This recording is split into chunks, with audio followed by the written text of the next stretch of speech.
प्यारे बच्चों, कल chief minister super talent children coaching scheme scholarship का एग्ज़ाम है। ये उसका एडमिट कार्ड है CET 2024।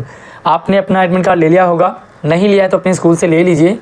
कैसे मिलेगा, क्या करना पड़ेगा, वो मैं आपको सब कुछ क्लियर कर दूंगा। सबसे पहले इस एग्ज़ाम से रिलेटेड बहुत ज़रूरी बातें जो आपको ध्यान रखनी है, जो मैंने इस वीडियो में क्लियर किए हैं।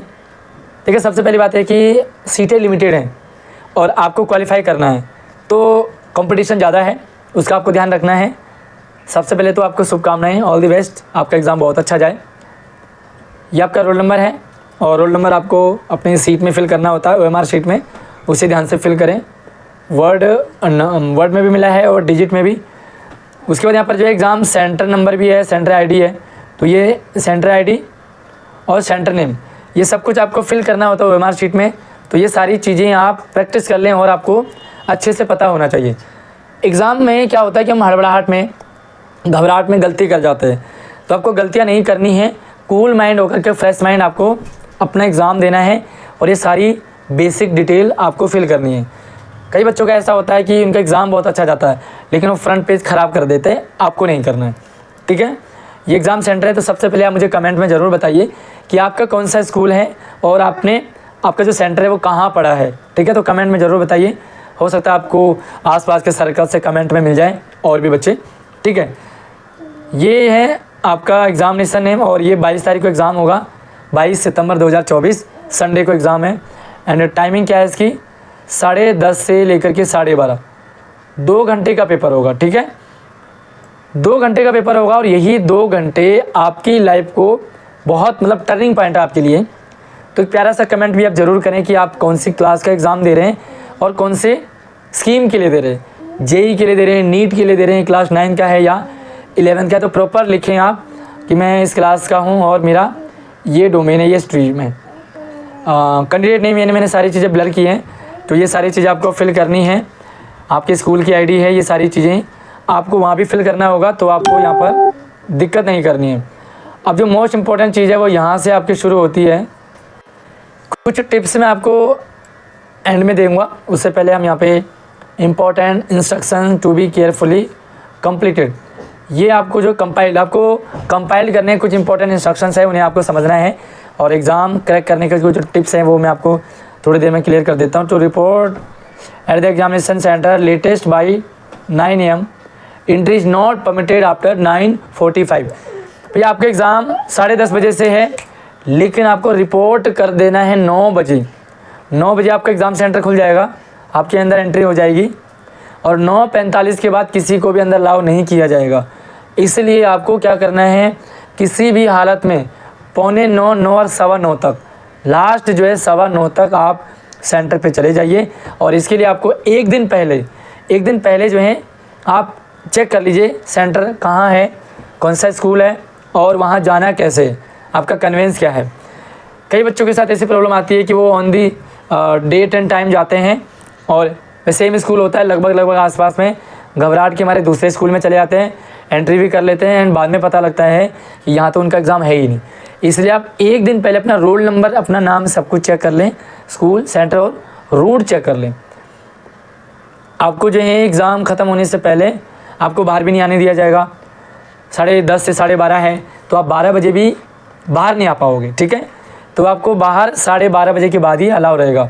आपके जो रिश्तेदार या आपके जो भाई बहन आपके साथ जाएंगे, उन्हें थोड़ा सा ये क्लियर कर दें कि भाई हमें 12:30 से पहले अलाउ नहीं किया जाएगा। Time of the commencement of the examination is 10:30, 10:30 बजे से एग्ज़ाम शुरू हो जाएगा। तो बस ये समझिए कि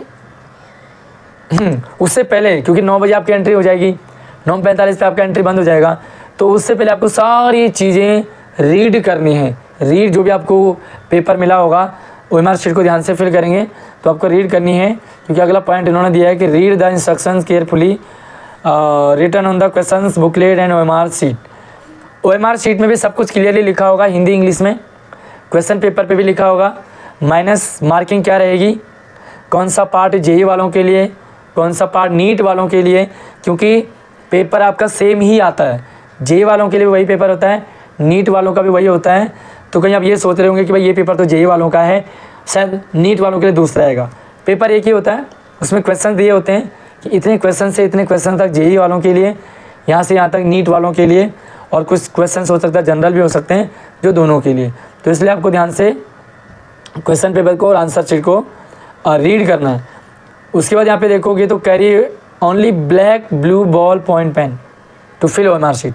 OMR शीट को फिल करने के लिए आपको सिर्फ और सिर्फ ब्लू या ब्लैक दोनों में से कोई भी एक जो है बॉल पॉइंट, भाई जेल पेन ले जाते हैं बच्चे, कई बार जब हम एग्जामिनेशन में हमारी ड्यूटी लगी होती है तो बच्चे जेल पेन का यूज़ कर रहे होते हैं, स्ट्रिक्टली मना किया जाता है और जेल पेन आपका रिजेक्ट कर देता है। तो आपको 2 ले जाएं, 2 ब्लैक या 2 ब्लू, या तो ब्लैक ले जाओ या ब्लू ले जाओ, दोनों की ज़रूरत नहीं पड़ती है, लेकिन ब्लैक या ब्लू में से दोनों में से कोई भी ले जाओगे तो 2 पेन लेके जाना, कई बार पेन में प्रॉब्लम आ जाती है। ठीक है, जेल बिल्कुल अलाउ नहीं रहेगा। Mobile and other electronic item are not permitted inside examination centre. आपको एग्ज़ाम सेंटर में मोबाइल, कई बहुत बच्चे स्टॉप वॉच ले जाते हैं तो स्टॉप वॉच भी अलाउ नहीं रहेगा। और मैं तो कोशिश आपको यही एडवाइस करूँगा कि आप कुछ चीज़ें ऐसी लेके ही मत जाओ, क्योंकि कैरी करने वाला कोई नहीं होगा, ऐसे में आप कहाँ रखोगे तो कन्फ्यूज़ हो जाते हो। बहुत सारे बच्चे जो है ना इस चक्कर में एग्ज़ाम देते ही नहीं, तो आपको ये गलती नहीं करनी है। एंड ये उन बच्चों के लिए blind candidate must bring their own scribe. अगर आप ब्लाइंड कैंडिडेट होते हैं जो, उनको अपने साथ लिखने वाला खुद लेकर के जाना है। भाई एग्ज़ाम कोई प्रोवाइड नहीं करवाएगा तो आपको वहीं से लेकर के, मतलब खुद अपने साथ लेकर के जाना है अगर आप ब्लाइंड है। ठीक है, ये चीज़ें तो एडमिट कार्ड में लिखी हैं जो आपने पढ़ भी लिया होगा। अब सबसे इंपॉर्टेंट चीज़ है कि आप ये ज़रूर देखिए, सबसे पहले आपको क्या करना है, एक बार पूरे पेपर को रीड करें। एक बार भैया आपने OMR शीट फिल कर दी, सिग्नेचर सब कुछ हो गए, सब कुछ क्लियर होने के बाद जैसे आप एग्ज़ाम शुरू करेंगे तो एक बार आप क्वेश्चंस को रीड करें। सभी क्वेश्चन रीड कर दिए, दूसरी बार जब आप क्वेश्चन रीड करेंगे तो समझते हुए करें, और जो क्वेश्चन आपको आता जा रहा है, जो बहुत ईजी लगे, उनके ऑप्शन पे भी टिक करते जाएंगे। छोटा छोटा टिक करें, बहुत बड़ा नहीं करना है, तो आप टिक करते जाएंगे। इस तरह से आप देखेंगे कि जो 100 क्वेश्चन आपके पास हैं, 100 में से जब आपने पढ़ा तो आपको हो सकता है 50, 60 या 40 ईजीली आ गए। तो उन ईजीली जो आ गए उनको आपने टिक कर दिया, और अब भैया ध्यान से अपनी OMR शीट में उन्हें गोला कर दीजिए ढंग से। दूसरा है, आप उन क्वेश्चंस को अटैम्प्ट करेंगे जिनमें आपको डाउट सा लग रहा है, तो आप डाउट वाले में सॉल्व करेंगे तो आपका क्लियर हो जाएगा, और आप उसमें टाइम दें। किसी भी एक सवाल में ज़्यादा टाइम नहीं देना है। हो सकता है कोई सवाल बहुत टफ रहता है, लेकिन आप सोचते हैं कि मुझे सॉल्व करना ही है, अगर नहीं हो रहा है तो उसे बाद के लिए छोड़ दें। फिलहाल आप उनको देखेंगे जो आप सॉल्व कर पाओगे। ठीक है, आपको 80 to 90% क्वेश्चंस करने हैं, क्योंकि बच्चों की मेरिट जो है वो हाई जाती है, और हमारे चैनल पे मेरिट भी डाली है, सैम्पल पेपर भी डाला है, सारी चीज़ें डाली, तो आप देख भी सकते हैं।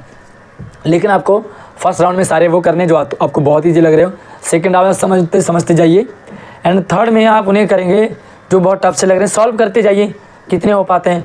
लेकिन जो आपको बिल्कुल भी नहीं आता तुक्का नहीं मारना है, क्योंकि नेगेटिव मार्किंग होती है। एक एक पॉइंट का मतलब वहाँ पे बहुत फ़र्क पड़ेगा, और सिलेक्शन उसी 1-2 पॉइंट में कई बार रह भी जाता है, हो भी जाता है। तो जो बिल्कुल नहीं आ रहा है तुक्का नहीं लगाएंगे।